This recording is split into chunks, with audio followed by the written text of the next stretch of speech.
Hello friends, நான் உங்க கணேஷ். நீங்க பார்த்துட்டு இருக்கிறது டேஸ்ட் வித் அண்ணாச்சி. தீபாவளினாலே ஸ்வீட் தாங்க.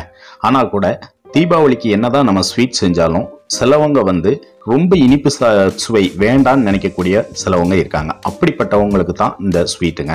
அதாவது பாதுஷா. அதாவது ஸ்வீட்டா இருந்தா கூட ரொம்ப திகட்டாத ஒரு இனிப்பு தான் இந்த பாதுஷா. அப்படிப்பட்ட பாதுஷாவை எப்படி பர்ஃபெக்டா செய்யறது, அதுவும் அந்த பிச்சு பார்க்கும்போது இந்த பேக்கரியில இருந்து வாங்கி பிச்சு பார்க்கும்போது ஒரு லேயரா வரும்.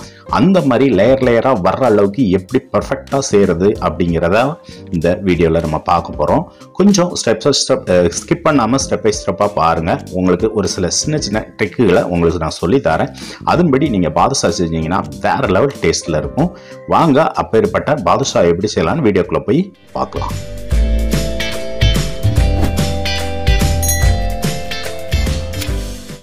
ஓகே ஃப்ரெண்ட்ஸ், நான் இதுக்கு இன்னைக்கு 1/2 கிலோ மைதா மாவில் தான் இந்த பாதுஷாவை செய்ய போகிறேன். கொஞ்சம் நல்ல பிராண்டடாக மைதா மாவு எடுத்துக்கோங்க. கொஞ்சம் லோக்கல் பிராண்ட் வேண்டாம். ஓகே, இப்போ 1/2 கிலோ மைதாவுக்கு 3/4 கிலோ சீனி எடுத்திருக்கேன்.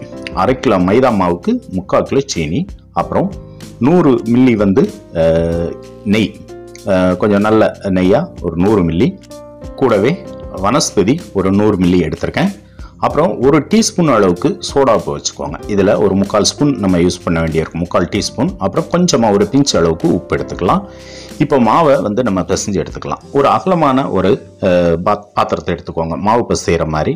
அதில் நம்ம எடுத்து வச்ச அந்த 1/2 கிலோ மைதா மாவை இதில் சேர்த்துக்கலாம்.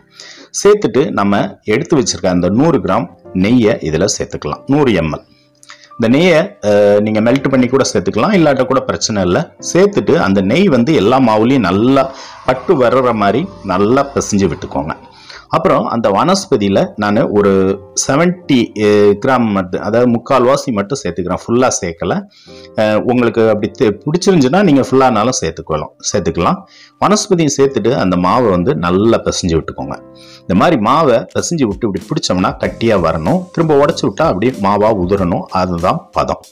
இந்த அளவுக்கு நல்ல மாவை கலந்து விட்டுட்டு நடுவில் ஒரு சின்னதாக குழி பறிச்சுக்கலாம். இதில் நம்ம அந்த சோடா உப்பையும் சேர்த்துக்கலாம். ஏன் அப்படின்னா இதில் தண்ணி ஊற்றி கரைக்கும் போது உப்பு சோடா உப்பு ஈவனாக மாவில் சேரும். அதுக்காகத்தான். இப்போ நடுவில் அதை உப்பும் சோடா உப்பும் போட்டுட்டு கொஞ்சமாக தண்ணி ஊற்றிக்கோங்க. தண்ணி ஊற்றிட்டு அந்த உப்பு சோடா உப்பு நல்லா கரையிற அளவுக்கு கலக்கி விட்டுட்டு இப்போ திரும்ப மாவை நல்லா மிக்ஸ் பண்ணலாம். மாவு கொஞ்சம் கொஞ்சமாக தண்ணி தெளித்து விட்டு ஒரு நல்ல சப்பாத்தி மாவு பாதத்துக்கு பிசைஞ்சுக்கோங்க. டைட்டாக பிசைஞ்சிடாதீங்க, அப்புறம் அந்த பாதுஷா ஹார்ட் ஆயிரும். அதனால் தண்ணி தெளித்து பார்த்து நீங்கள் விரல வச்சு அமுக்கும் போது அது சாஃப்டாக உள்ளே போகணும். அந்த அளவுக்கு பதத்துக்கு நம்ம பிசைஞ்சு வச்சுக்கலாம். இப்போ நான் மாவு நல்ல அந்த ஒரு சாஃப்ட் தாட்டில் நான் பிசைஞ்சு வச்சுக்கிட்டேன். இதை ஒரு 1/2 மணி நேரம் நம்ம ஊற விட்டுறலாம். ஒரு மூடி போட்டு ஒரு பக்கமாக வச்சிடலாம். அது ஒரு பக்கம் இருக்கட்டும். ஓகே, நம்ம சுகர் சிரப்பை ரெடி பண்ணிடலாம். பாதுஷாவுக்கு நான் 3/4 கிலோ ஜீனி எடுத்திருக்கேன்னு ஏற்கனவே உங்கள்கிட்ட சொன்னேன். அந்த 3/4 கிலோ ஜீனிக்கு அந்த சுகர் மூழ்கிற அளவுக்கு தண்ணி, கரெக்டாக சொல்ல போனால் நான் ஒரு 200 மில்லி தண்ணி தான் சேர்த்துருக்கேன். ரொம்ப தண்ணி சேர்க்க வேண்டாம். ஒரு 200 ml தண்ணி சேர்த்துக்கணும். தண்ணி சேர்த்துட்டு சீனி கரையிற அளவுக்கு அடுப்பை பற்றிச்சு விட்டு நம்ம கரைச்சிக்கலாம். இந்த அளவுக்கு கொதி வந்துடுச்சு. இப்போது சீனி கொஞ்சம் அழுக்கு படும். அதனால் அதை அழுக்கு எடுக்கிறதுக்காக நான் கொஞ்சமாக ஒரு 2-3 டேபிள் ஸ்பூன் அளவுக்கு பால் ஊற்றினேன். பால் ஊற்றி அதை ஒரு 5 நிமிஷம் அப்படியே விட்டுட்டிங்கன்னா நல்லா அந்த அழுக்கெல்லாம் திரண்டு அப்படியே மேலே பறந்து வந்துடும். அதை நம்ம ஒரு கரண்டியால் தூர எடுத்துடலாம். இப்போது ரீஃபைண்டு சுகர்ஸ்லாம் வந்திருக்கு. அப்படி இப்போ பாக்கெட் நீங்கள் யூஸ் பண்ணுறவங்க இந்த ப்ராசஸ் தேவையில்லை. நான் கொஞ்சம் அழுக்காக இருந்ததுனால நான் அந்த பால் ஊற்றி அந்த அழுக்கு எடுத்துக்கிட்டேன். இப்போது ஒரு 4 ஏலக்காய் தட்டி அது கூட போட்டுக்கலாம். போட்டுட்டு நல்லா ஒரு 5-10 நிமிஷம் நல்லா கொதிக்க விடுங்க. இப்போ இதுக்கு பதம்னு பார்த்தீங்கன்னா அதை தொட்டு இப்படி பிடிச்சு பார்த்தா பிசுபிசுப்பு தன்மை இருந்தால் போதும். இந்த 1/2 கம்பி பதம் 1 கம்பி பதம் அதெல்லாம் தேவையில்லை. அந்த பாகு பிசுபிசுப்பாக நல்லா கையில் ஒட்டுனாலே போதும். இப்போ அடுப்பை ஆஃப் பண்ணி அதை சிறப்பை ஒரு பக்கம் வச்சிடலாம். இப்போது மாவு நல்லா ஒரு 1/2 மணி நேரமாக ஊறி வந்திருக்கு. இந்த டைமில் திரும்ப அதை நம்ம சும்மா ஒரு ஜஸ்ட் 1 நிமிஷம் நல்லா பிசைஞ்சு விட்டுட்டு இந்த மாதிரி நீளமாக நம்ம உருட்டி எடுத்துக்கலாம். இந்த மாதிரி நீளமாக உருட்டி ஏன் எடுக்கன்னா அது நம்மளுக்கு ஈவனாக நம்மளுக்கு அந்த ஷேப் வேணும் அப்படிங்கிறதுக்காண்டி, சைஸ் ஒன்று போல் வரணும் அப்படிங்கிறதுக்காண்டி நீளமாக அந்த மாதிரி கட் பண்ணி உருட்டிட்டு இந்த மாதிரி கரெக்டான சைஸில் கட் பண்ணிட்டீங்கன்னா உங்களுக்கு வந்து ஒன்று போல் இந்த பீசஸ் கிடைக்கும். நம்ம கைட்டு எடுத்து உருட்டினோம்னா அது ஒன்று முன்ன பின்ன இருக்கும். அதனால தான் இந்த ஐடியா உங்களுக்கு சொன்னேன்.